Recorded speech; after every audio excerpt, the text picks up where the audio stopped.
Bienvenidos a otro Deep Dive.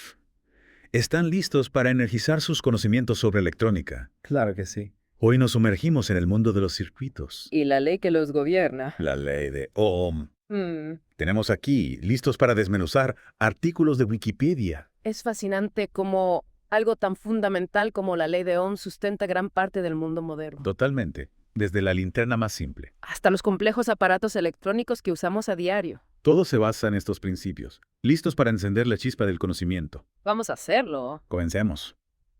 Lo primero. ¿Qué es exactamente un circuito? Bueno, el artículo circuito lo define como un camino cerrado que permite el flujo de corriente eléctrica. Imagina una red de calles, pero en lugar de autos tenemos electrones viajando a toda velocidad. Exacto. Y esas calles deben formar un bucle completo. Si hay una interrupción, la corriente no puede fluir. Como un atasco de electrones. Claro, como un atasco de electrones. Y al igual que una red vial, los circuitos tienen sus propios componentes. El artículo menciona componentes, nodos, ramas, mallas, fuentes y conductores. Todos estos elementos trabajan en conjunto para controlar el flujo de la corriente. Incluso nos da un ejemplo visual en la figura 1 del artículo, ¿no? Eso. Para ayudarnos a visualizar cómo funcionan estos componentes dentro de un circuito. Así es. Y eso no es todo. También aprendemos que existen diversos tipos de circuitos, lineales y no lineales, activos y pasivos, e incluso se clasifican por el tipo de señal, régimen, componentes y configuración. A ver, vamos a desglosar esto un poco. ¿Qué hace que un circuito sea lineal o no lineal, por ejemplo? Un circuito lineal se comporta de manera predecible. La salida es directamente proporcional a la entrada. Es como una receta simple. Duplicas los ingredientes, duplicas el resultado. Tiene sentido. Entonces, un circuito no lineal sería menos predecible. Exactamente. La salida puede cambiar de forma más compleja según la entrada. Aquí es donde las cosas se ponen realmente interesantes. Apuesto a que sí. Bien. ¿Y qué hay de los circuitos activos versus los pasivos? Los circuitos activos tienen su propia fuente de energía, como una batería. ¿Qué? Pueden amplificar las señales, haciéndolas más fuertes. Piensa en ellos como los amplificadores de un concierto que aumentan el sonido para que llegue a todo el público. Y los circuitos pasivos simplemente se dejan llevar por la corriente, por así decirlo. En cierto modo sí, dependen de la energía que ya está presente en el circuito y no pueden amplificar las señales por sí mismos. Vaya, ¿cuántos tipos de circuitos? Pero sin importar cuán complejos sean, en su esencia se encuentra una ley fundamental, ¿Verdad? descubierta por una mente brillante, Georg Simon Thomann. Así es. Nacido en 1689, este físico alemán revolucionó la forma en que entendemos la electricidad.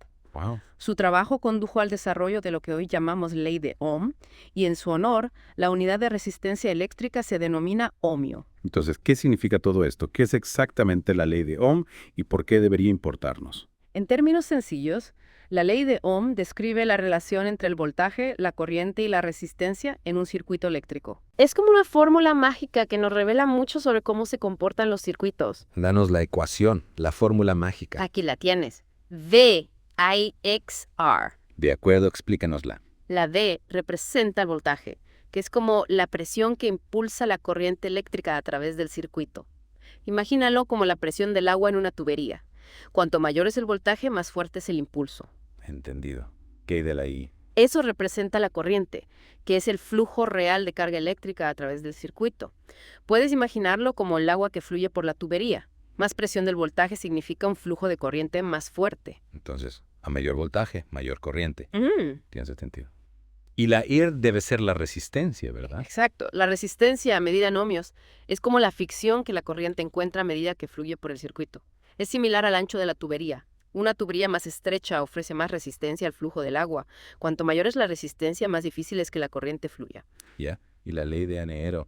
Elegantemente estos tres conceptos. Así es. Nos dice que para una resistencia dada, aumentar el voltaje aumentará la corriente. Y para un voltaje dado, aumentar la resistencia disminuirá la corriente. Es como un delicado baile Exacto. entre esos tres elementos: voltaje, corriente y resistencia. Ajá. Todo orquestado por la ley de M. Mm.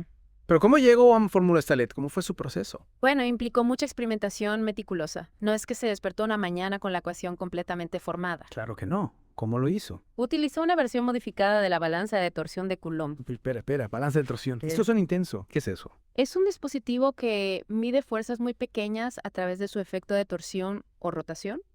Imagínate una aguja delicada suspendida por un hilo delgado. Incluso una fuerza diminuta puede hacerla girar. Entiendo. Entonces, Ohm usó esta balanza de torsión para medir qué exactamente. Creó un circuito simple utilizando cables de diferentes longitudes.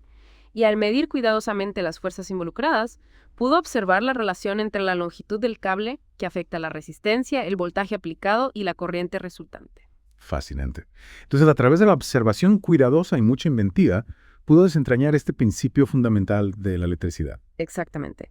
Y esta ley, aparentemente simple, IXR, revolucionó el campo de la ingeniería eléctrica. Sí. Es la piedra angular de todo, desde el diseño de circuitos básicos hasta la comprensión de sistemas eléctricos complejos. Hablando de eso, hablemos de cómo esta ley se manifiesta en el mundo real. ¿Cuáles son algunos ejemplos cotidianos donde la ley de Ohm está en funcionamiento? Está en todas partes. Piensa en el cableado eléctrico de tu hogar. Ajá. La ley de Ohm ayuda a determinar el grosor correcto de los cables que se deben usar para transportar la corriente eléctrica de manera segura. Cables más gruesos, menos resistencia, ¿verdad? Al igual que en nuestro ejemplo de la tubería de agua. Exacto. O piensa en el cargador de tu teléfono. Está diseñado según la ley de Ohm para entregar la cantidad correcta de corriente a la batería de tu teléfono sin freírla. Es asombroso cómo esta ley fundamental gobierna la tecnología que usamos todos los días. Realmente lo es. Y no se limita solo a los productos electrónicos de consumo. No. No. La ley de Ohm es crucial en la generación y distribución de energía, la automatización industrial, las telecomunicaciones, lo que sea. Es como el héroe anónimo del mundo eléctrico. Absolutamente. Sin comprender la ley de Ohm, no tendríamos los increíbles avances tecnológicos que disfrutamos hoy. Nos hace apreciar la elegancia y el poder de estas leyes fundamentales de la física, ¿verdad? Y sí, Pero apenas hemos comenzado a explorar las profundidades de la ley de Ohm. es cierto. Hay mucho más por descubrir. Por ejemplo, hemos hablado de cómo se relacionan el voltaje, la corriente y la resistencia. Pero, ¿qué pasa con las transformaciones de energía que ocurren dentro de un circuito? Ahí es donde nos adentramos en el reino de la potencia y algo llamado efecto Joule. Me intriga.